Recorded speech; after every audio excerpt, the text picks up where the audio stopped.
में एक NGO worker को मारकर अपने जीवन की सबसे भारी गलती कर देते हैं, क्योंकि जिसको उन्होंने मारा था वो एक ब्रूटल वॉर से लौटे एक खतरनाक डेडली सोल्जर की सगी बहन थी, जिसने ऑलरेडी अपने साथियों को वॉर में खो दिया था, जिनकी मौत का गुस्सा भी वो उन्हीं याकुजा माफिया पर निकालने वाला था।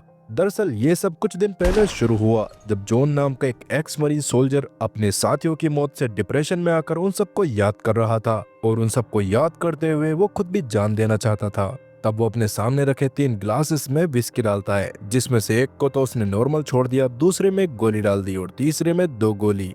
मौत का खेल खेलने के लिए वो उन ग्लासेस पर अपने मरे हुए साथियों के नाम गिनना चालू करता है, और 2 गोली वाले ग्लास पर उसकी गिनती खत्म होती है। उस ग्लास की विस्की पीने के बाद जॉन उन्हीं 2 गोलियों को अपनी रिवॉल्वर में डालकर खुद को शूट करता है, लेकिन आज शायद यमराज छुट्टी पर है, क्योंकि किस्मत से गोली नहीं चलती। अब वो दिन भर रूम में शराब पीता रहता है, और आज उसका शराब का स्टॉक खत्म हो गया था, इसलिए वो बाहर मार्केट से शराब लेने के लिए जाता है। शॉप में जब वो सामान को ध्यान से देख रहा था, तभी अचानक से 2 चोर शॉप में घुस आए। उनमें से एक चोर ने जॉन के ऊपर गन पॉइंट कर दी। तब जॉन बिना किसी डर के उस चोर से कहता है कि उसे पेट पर निशाना नहीं लगाना चाहिए, ये बहुत ही बेकार तरीका है। और अगले ही पल में वो उस डाकू की गन पकड़ लेता है और उससे कहता है कि उसे सीने या फिर सर पर निशाना लगाना चाहिए था। ये देखकर गनमैन थोड़ा झिझकता है और उस एक ही पल में जॉन उन दोनों चोरों को ठिकाने लगा देता है। लेकिन जैसे ही ये सब खत्म हुआ, तब जॉन का ध्यान उस शॉप में नहीं होता। उसकी आंखों के सामने जंग की यादें दौड़ने लगी थी, जैसे वो उसे डुबा देने के लिए आ रही हो। उस रात जॉन के लिए सोना नामुमकिन सा हो गया था। ऐसा लग रहा था जैसे कोई भारी चीज उसकी छाती पर चढ़कर उसे रौंद रही हो। तब वो फ्रस्ट्रेट होकर अपनी कठोर ट्रेनिंग से इन यादों को भुलाने की कोशिश करता है, लेकिन ये कोशिशें नाकाम रह जाती हैं। तब वो और ज्यादा गुस्से में आकर दीवार पर जोर से पंच मारने लगा। वो तब तक मारता है जब तक उसके नकल से खून नहीं बहता। अब सुबह होती है, लेकिन जॉन अभी भी दिन का सामना करने के लिए बिल्कुल तैयार नहीं था। फिलहाल अभी उसे ऐसा लगता है जैसे वो किसी हैंगओवर में हो, और मुश्किल से ही वो सीधा हो पा रहा था। उसी दौरान गेट पर जोर जोर से कोई दस्तक देता है। गेट खोलने पर वो देखता है कि उसकी बहन सिंडी खड़ी है, जिसे आज उसे एयरपोर्ट से पिकअप करने जाना था, लेकिन रात के हैंगओवर की वजह से वो इस बात को भूल चुका था। साथ ही वो उसे देखकर हैरान भी नहीं होता, क्योंकि उसे पहले से ही अंदाजा था कि वो खुद ही आ जाएगी। सिंडी उसे बताती है कि वो कुछ दिनों के लिए एक दोस्त की शादी में आई है, जिसके बाद वो वापस से ब्राजील लौट जाएगी। साथ ही वो उसे बताती है कि वो ब्राजील में कुछ खतरनाक इलाकों में काम कर रही है और चैरिटी के जरिए कुछ बदलाव लाने की कोशिश भी कर रही है। हालांकि जॉन को यह आइडिया बिल्कुल भी पसंद नहीं आता, लेकिन अपनी बहन से बहस करना उसके लिए बिल्कुल बेकार था। सिंडी जाने से पहले जॉन की दवाइयों को चेक करती है, वो दवाइयां जो उसकी मानसिक हालत को ठीक करने में जॉन की मदद कर रही थी। लेकिन ठीक से चेक करने पर सिंडी को पता चलता है कि जॉन ने इन दवाइयों को च्युइंगम से बदल दिया है। सिंडी सर हिलाते हुए वहां से चली जाती है, और फिर कुछ दिनों के लिए फिर से सब कुछ नॉर्मल हो गया। कुछ दिन बाद हम ब्राजील के 2 ऑफिसर्स कैटरीना और पाउलो को देखते हैं, जिन्हें बीच के पास सिंडी बहुत ही गंभीर हालत में मिली। उसे देखने पर ऐसा लग रहा था जैसे उस पर किसी ने बहुत ही बुरी तरीके से वार किया हो। ये खबर सुर्खियों में काफी तेजी से फैलती है, क्योंकि सिंडी यूएस की रहने वाली थी और फिलहाल वो ब्राजील में थी, और जल्दी ही ये खबर जॉन को भी मिल चुकी थी। तब जॉन अपनी बहन की खबर मिलने के बाद बिना वक्त गवाए पहली फ्लाइट से ही रियो डे जेनेरियो पहुंच जाता है। इस दौरान हम 2 ऑफिसर्स को और देखते हैं, जिनका नाम टियागो सेंटो और उसका पार्टनर कार्लो बरारो फेबेला में हथियारबंद स्मगलर्स का पता लगाने में लगे हुए थे। तभी कैटरीना और पाउलो भी उनके पास पहुंच गए। कैटरीना को सेंटो की हिंसक तरकीबें बिल्कुल भी पसंद नहीं थी। वो उसे डांटते हुए कहती है, तुम अपने तरीके से ज्यादा ही काम कर रहे हो और संदिग्धों पर क्रूरता दिखा रहे हो। लेकिन सेंटो को किसी की भी आलोचना सहन नहीं होती। वो अपनी सफाई देने के बजाय कैटरीना को ही डराने लगा। वो उससे कहता है, तुम्हारी नरमी ही हमारे इलाके में बढ़ते अपराध का कारण है, और ये अपराध एक अमेरिकन नागरिक की जान लेने के करीब पहुंच चुका है। और जैसे ही वो अपनी बात खत्म करने वाला होता है कि तभी वहाँ एक लोकल व्यक्ति सेंटो को पत्थर मार देता है। सेंटो के पत्थर लगते ही दोनों पक्ष अपनी अपनी बंदूकें निकाल लेते हैं। वहाँ का माहौल एकदम से युद्ध के मैदान में बदल गया। लेकिन जैसे ही सेंटो को यह एहसास हुआ कि स्थानीय लोगों की संख्या उनसे ज्यादा है, तब सेंटो एक कदम पीछे हटता है और उन्हें एक ऑफर देता है कि क्यों ना उन्हें एक मुकाबला करना चाहिए, जिसमें वो अपने सबसे ताकतवर लड़ाके को उनसे लड़ने के लिए आगे करें। तब स्थानीय लोग अपने बीच से सबसे मजबूत लड़ाके कैबो को चुनते हैं, और इधर सेंटो अपने साथी बरोरो को उसके खिलाफ खड़ा करता है। साथ ही कहता है कि अगर बरोरो हारता है, तब पुलिस बिना किसी गिरफ्तारी के वहां से वापस चली जाएगी। जिसके बाद लड़ाई शुरू होती है, और बरोरो जो काफी ताकतवर था, वो ज्यादा देर तक उससे लड़ने में अपना टाइम वेस्ट नहीं करता और पूरी ताकत से अपने विरोधी को थप्पड़ मारकर बेहोश कर देता है। जो देखने के बाद वहाँ खड़े सभी लोग चुप हो गए। लेकिन फिर अचानक सेंटो जोर से हंसने लगा और उनसे कहता है, हम और हमारे लोग जब चाहे यहाँ वापस आ सकते हैं। अब जैसे ही सेंटो और उसके साथी वहाँ से जाने लगते हैं, तब स्थानीय लोग उन्हें नफरत भरी नजरों से घूरने लगे, जैसे वो कोई बहुत बड़ी गलती कर गए हो। लेकिन सेंटो को कोई फर्क नहीं पड़ता, वो बस अपने काम में लगा रहता है और ये बात उसके अंदर की गहरी सोच को दर्शाती है। इसी दौरान जॉन ब्राजील पहुंच जाता है। वहां पहुंचने पर अमेरिकन एम्बेसडर मैनी रेडली उसका स्वागत करता है। मैनी जॉन का एक पुराना दोस्त है और साथ ही एक एक्स सोल्जर भी। जॉन ने उसके साथ काफी लड़ाइयां भी लड़ी थी, जिसके बाद वो दोनों एक साथ हॉस्पिटल जाते हैं, जहां जॉन अपनी बहन सिंडी को कोमा की हालत में देखता है। उसे देखकर जॉन के दिल की हालत बदल गई और वो सिंडी की बेहोशी में खुद को खो देता है। उसकी आंखों के सामने वो खौफनाक युद्ध की यादें तैरने लगती हैं, लाशों के ढेर, खून से सनी रेत और गोलीबारी के बाद की डरावनी शांति। तभी सेंटो भी वहां आ गया और जॉन को बताता है कि फेबेला बहुत ही खतरनाक जगह है और यहाँ अपराधियों ने अपना गढ़ बना रखा है। तब मैनी जॉन को बताता है कि वो इस केस का लीड डिटेक्टिव है। साथ ही वो जॉन को शांत रहने की भी सलाह देता है, क्योंकि उसे पता था जॉन किसी की भी नहीं सुनता है। सेंटो, जो बिना वक्त को बर्बाद किए अपना काम करने में लगा रहता है, वो जॉन से कहता है कि फेबेलास टूरिज्म के लिए नहीं है। कुछ देर बाद सेंटो और जॉन फेबेला की तरफ बढ़ते हैं और रास्ते में सेंटो बताता है कि यहाँ के बच्चे अगले पीढ़ी के अपराधी बनेंगे। उस दौरान जॉन को महसूस होता है कि उसे हर जगह वॉर दिखाई दे रहा है और न सिर्फ उन जगहों पर जहाँ लड़ाई चल रही हो। तब दोनों एक बात पर एग्री करते हैं कि दुनिया बहुत ही घमंडी हो चुकी है, जिसे कभी माफ नहीं किया जा सकता। फेबेलास में जॉन फिर से कैटरीना से मिलता है। जैसे ही कैटरीना अपनी बातें शुरू करती है, तभी अचानक उन्हें एक गन शॉट की आवाज सुनाई दी, जो सुनते ही जॉन का सिक्स सेंस तुरंत एक्टिव हो गया। वो बिना सोचे समझे कैटरीना की साइड गन निकाल लेता है, मगर फिर पता चलता है कि ये तो बस एक पुराने ट्रक का बैकफायर था। तब सेंटो चारों तरफ देखते हुए जॉन को भी ध्यान से देखता है और कैटरीना से कहता है कि उसे अपने अमेरिकन मेहमान पर ज्यादा नजर रखनी चाहिए। सेंटो के जाने के बाद कैटरीना जॉन को फेबेलास की सच्चाई दिखाती है, जहां स्कूल और क्लिनिक अब सरकार से फंड नहीं हो रहे थे। वो उसे बताती है कि यहाँ के ड्रग कार्टेल्स ही उन्हें तनख्वाह देते हैं और इसी वजह से स्थानीय लोग उनकी रक्षा भी करते हैं। अगर वो ऐसा नहीं करते तो उनके पास जो थोड़ी बहुत सुरक्षा है वो भी छिन सकती है। ये सब जानने के बाद जॉन की आंखों में गहरी उदासी आ गई। कैटरीना के लिए एक पुलिस ऑफिसर होना किसी खतरे से कम नहीं था। उसका एक गलत कदम पूरे इलाके को तबाह कर सकता था। इधर हॉस्पिटल में सिंडी की हालत अचानक बिगड़ने लगी थी। जॉन उसके पास ही था। वो जल्दी से नर्स को बुलाने के लिए भागता है, लेकिन तभी उसे याद आया कि कुछ तो गड़बड़ है, क्योंकि कुछ मिनट पहले ही एक औरत डॉक्टर की ड्रेस में सिंडी के कमरे में गई थी और शायद उसी ने ही सिंडी की लाइफ सपोर्ट मशीन्स को डिस्कनेक्ट कर दिया होगा, या फिर किसी ने उसे जान से मारने की कोशिश की थी। अपनी बहन की ऐसी हालत देखकर जॉन का गुस्सा और ज्यादा बढ़ गया। वो सिंडी के बिस्तर के पास 24 घंटे पुलिस की मौजूदगी की मांग करता है और साथ ही वो अपनी बहन के साथ जो कुछ भी हो रहा था उसके बारे में जानने के लिए फेबेलास की तरफ जाने लगा। फेबेला पहुंचने पर वहां उसे कूका नाम का एक लड़का मिलता है, जिसे उसने उस बीच के पास देखा था जहां सिंडी को पाया गया था। अब जैसे ही जॉन ने कूका के गले में सिंडी का नेकलेस देखा, उसे देखकर उसका खून खौल उठा। वो कूका को पकड़कर उससे पूछताछ करना शुरू कर देता है, लेकिन कूका और उसके दोस्तों ने उल्टा जॉन पर ही हमला कर दिया। लेकिन उन्हें नहीं पता था कि जॉन उनकी क्या हालत करेगा। वहां मौजूद कोई भी इंसान जॉन की टक्कर का नहीं था और लड़ाई कुछ ही सेकंड में खत्म हो गई। कूका अपना आखिरी वार करने के लिए चाकू निकालता है, लेकिन उसका चाकू भी जॉन पर कोई काम नहीं करता और फिर जॉन उसी चाकू को कूका की तरफ घुमा देता है। तब जॉन उसे धमकी देते हुए आखिरी बार सिंडी के बारे में जानने की कोशिश करता है, लेकिन लैंग्वेज बैरियर होने की वजह से कूका को कुछ भी समझ नहीं आ रहा था। हालात बहुत गंभीर होती जा रही थी कि तभी कैटरीना वहां आकर स्थिति संभाल लेती है। वो जॉन को समझाती है कि सिंडी और कूका के परिवार के बीच एक गहरी दोस्ती थी और ये नेकलेस सिंडी और उसकी बहन मारिया के बीच दोस्ती का प्रतीक था।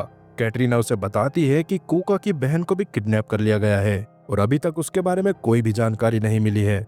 तब जॉन अपनी गलती मानते हुए उससे सॉरी बोलता है, जिसके बाद कूका जॉन को सिंडी की नोटबुक देता है, जो उसे उन कातिलों तक पहुंचने में मदद कर सकती थी जिन्होंने सिंडी के साथ ये सब किया। उस नोटबुक को चेक करने पर जॉन देखता है कि उसके कुछ पन्ने फटे हुए थे, जो देखने के बाद वो थोड़ा परेशान हो गया। लेकिन उसे उस नोटबुक में कॉन्टेक्ट मिला, एक फोटोग्राफर जिसे सिंडी ने हाल ही में अपने काम के लिए हायर किया था। जॉन बिना वक्त गवाए उसे फोन करके कैफे में मिलने के लिए बुलाता है। मिलने पर फोटोग्राफर जॉन को बताता है कि सिंडी ने उसे एक प्रोजेक्ट के लिए हायर किया था, जिसमें फेबेला में बच्चों की खराब जिंदगी को डॉक्यूमेंट करना था। लेकिन ये सब सिर्फ इतना ही नहीं था, सिंडी एक और चीज की भी तलाश कर रही थी। वो रात में सड़कों पर काम करने वाली लड़कियों के गायब होने की जांच कर रही थी। उसे शक था कि इस जांच के कारण उसे खतरा भी हो सकता है, लेकिन वो फिर भी बिना डरे उस पर काम करती रही। साथ ही वो उसे बताता है कि सिंडी ने उससे कहा था कि वो चुपचाप उसकी एक खबरी के साथ मीटिंग की कुछ तस्वीरें मिले, और सिंडी के कहने पर उसने सारी तस्वीरें क्लिक भी की थी। इतना सब कुछ जानने के बाद जॉन उसका शुक्रिया अदा करते हुए उसे गले लगा लेता है। गले मिलते वक्त जॉन ने उसकी पॉकेट से एक फ्लैश ड्राइव निकाल ली थी। अब जॉन से मिलने के बाद जब फोटोग्राफर अपनी गाड़ी में जाकर बैठता है, तभी अचानक एक जोरदार धमाका हुआ, जिससे उस गाड़ी में आग लग गई और फोटोग्राफर की मौके पर ही मौत हो गई, और साथ ही आसपास के कई सारे लोग घायल भी हो गए। इस हादसे से जॉन को वॉर की यादें आने लगी, लेकिन उस हलचल के बीच उसकी नजर उस औरत पर पड़ी जिसने पहले सिंडी को मारने की कोशिश की थी। वो बिना किसी देर किए उसके पीछे दौड़ पड़ा, और जैसे ही उसने टर्न लिया तब एक काले रंग की एसयूवी तेजी से उसके सामने आ गई, और उसमें से बंदूकधारी अपने ऑटोमेटिक गन से उस पर फायरिंग शुरू कर देते हैं। जॉन काफी मुश्किल से उन गोलियों से बचता हुआ पास खड़ी गाड़ियों के पीछे छुपने लगा, लेकिन अफसोस उस गोलीबारी में एक सिक्योरिटी गार्ड की भी जान चली जाती है। तब जॉन जल्दी से उस सिक्योरिटी गार्ड की गन उठाता है और जवाबी फायरिंग में कुछ हमलावरों को मार गिराता है, जबकि बाकी हमलावर भागने में कामयाब हो जाते हैं। कुछ देर बाद जॉन रिडले के ऑफिस में जाकर हमले के बारे में उसे जानकारी देता है, और साथ ही उन हमलावरों के हाथ पर बने अजीब से टैटूज का जिक्र भी करता है। उसे कहीं न कहीं शक था कि ये लोग जापानीज अंडरवर्ल्ड से हो सकते हैं। साथ ही जॉन उसे उस औरत के बारे में भी बताता है जिसका वो पीछा कर रहा था, वो भी एकदम जापानीज ही लग रही थी। तब वो उस फोटोग्राफर की फ्लैश ड्राइव में से एक फोटो निकालते हैं जिसमें सिंडी ने एक आदमी को नाइट क्लब के बाहर देखा था। उस फोटो को देखकर रिडली तुरंत उस लोकेशन को पहचान गया था, और फिर वो जॉन को उसी क्लब में ले गया। क्लब के अंदर जॉन एक लो प्रोफाइल रखते हुए उस आदमी का पीछा करता है जिसे उन्होंने उस फोटो में देखा था। उसका पीछा करते हुए वो उस आदमी को बाथरूम तक ले आया। तब वो उस आदमी को पकड़कर उससे उन लोगों के बारे में पूछने लगता है जिन्होंने सिंडी पर हमला किया था। उस आदमी के हाथों में कुछ इंपॉर्टेंट डॉक्यूमेंट्स भी थे जो कि घबराकर वो नीचे गिरा देता है। उन डॉक्यूमेंट्स में कुछ हाई प्रोफाइल क्लाइंट की जानकारी थी। तब जॉन उसे जान से मारने की धमकी देते हुए उनके ठिकाने के बारे में पूछता है, और कहीं न कहीं वो आदमी सिंडी पर हमला करने वाले लोगों से जुड़ा हुआ था। अगले दिन जॉन और रिडली अपने नए टारगेट की तरफ बढ़ने लगे, एक शानदार विला जो अमीर और ताकतवर लोगों का खेल का मैदान था। वहीं दूसरी तरफ शहर के एक और इलाके में सेंटो और उसकी यूनिट ड्रग तस्करों के खिलाफ एक क्रूर ऑपरेशन के लिए तैयार हो रही थी। सेंटो उन सबसे कहता है कि किसी पर भी रहम नहीं होगा, और अपनी टीम को रास्ते में आने वाले सभी को खत्म करने का आदेश देता है। ऑपरेशन शुरू होने से पहले वो घुटने के बल बैठकर एक प्रार्थना करता है, जो कि अपनी मानसिक शांति बनाने के लिए वो हमेशा से करता था। फेबुला में सेंटो की यूनिट पहुंचते ही वहाँ हलचल मचने लगी। फेबुला में हलचल मचने के कुछ ही पल बाद उसकी टीम उस इलाके में घुस जाती है, और वहां पहुंचने पर वो कोई गिरफ्तारी नहीं करते, बस लाशें गिराते हैं। इधर जब जॉन विला में पहुंचता है तो उसकी मौजूदगी से वहां के लोगों में हड़कंप मच गया।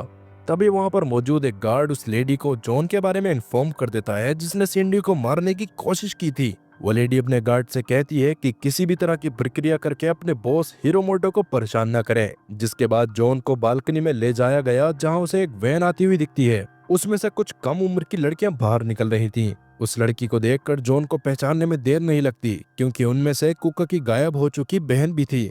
तभी जॉन के पीछे खड़ा गार्ड उसे मारने के लिए उस पर अटैक कर देता है, लेकिन जॉन इतना आसान टारगेट नहीं था। वो अपनी पूरी ताकत लगाकर उस गार्ड को कुछ ही पल में ढेर कर देता है, जिसके कुछ देर बाद वो धीरे धीरे छुपते हुए उन तस्करों का पीछा करने लगा।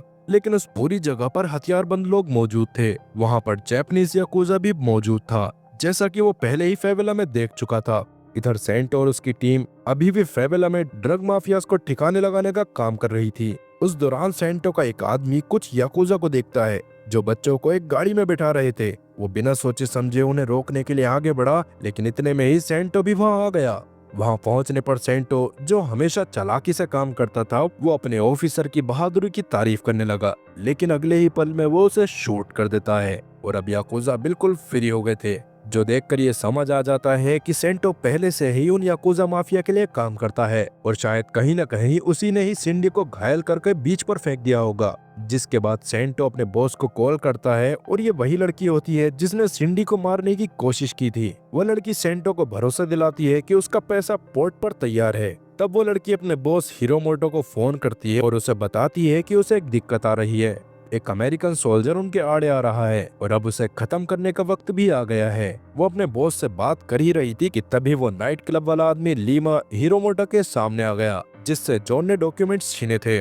उस आदमी को ये तो मालूम हो गया था कि अपनी गलतियों का खामियाजा उसे भुगतना ही पड़ेगा, तब हिरामोटो गुस्से में आकर लीमा को अपनी कटाना से एक ही बार में खत्म कर देता है। इधर जॉन हिरामोटो के इलाके में घुस चुका था और हिरामोटो के आदमियों ने उसे पहचान भी लिया, लेकिन जॉन को उन सबसे निपटने में ज्यादा टाइम नहीं लगता। वो एक साथ 5 लोगों को ठिकाने लगा देता है। अब जैसे ही वो उन्हें निपटाने वाला था कि तभी सेंटो और बरोरो बीच में आ गए। हालांकि उनका इरादा तो जॉन को निपटाने का था, क्योंकि वो यकूजा माफिया के बिजनेस में टांग अड़ा रहा था। तब सेंटो जॉन से ब्रीफकेस मांगता है और तभी गोलियों की आवाज सुनकर कैटरीना और उसका साथी भी वहां आ गया, जिससे सेंटो का सारा प्लान चौपट हो जाता है। जिसके बाद जॉन उन्हें उस कमरे में ले गया जहां किडनैप की गई लड़कियों को रखा गया था, लेकिन वहां पहुंचने पर वो देखता है कि वहां एक भी लड़की नहीं है, क्योंकि वो लोग लड़कियों को पहले ही कहीं और ले गए थे। तब जॉन उन्हें उस ब्रीफकेस के बारे में बताता है जिसमें ऐसे डॉक्यूमेंट्स थे जिनसे वो किडनैपर्स को पकड़ सकते थे, और साथ ही उसमें किडनैप की गई लड़कियों के बारे में भी काफी जानकारी थी। सेंटो जॉन से कहता है कि वो ब्रीफकेस हमारे हवाले कर दे,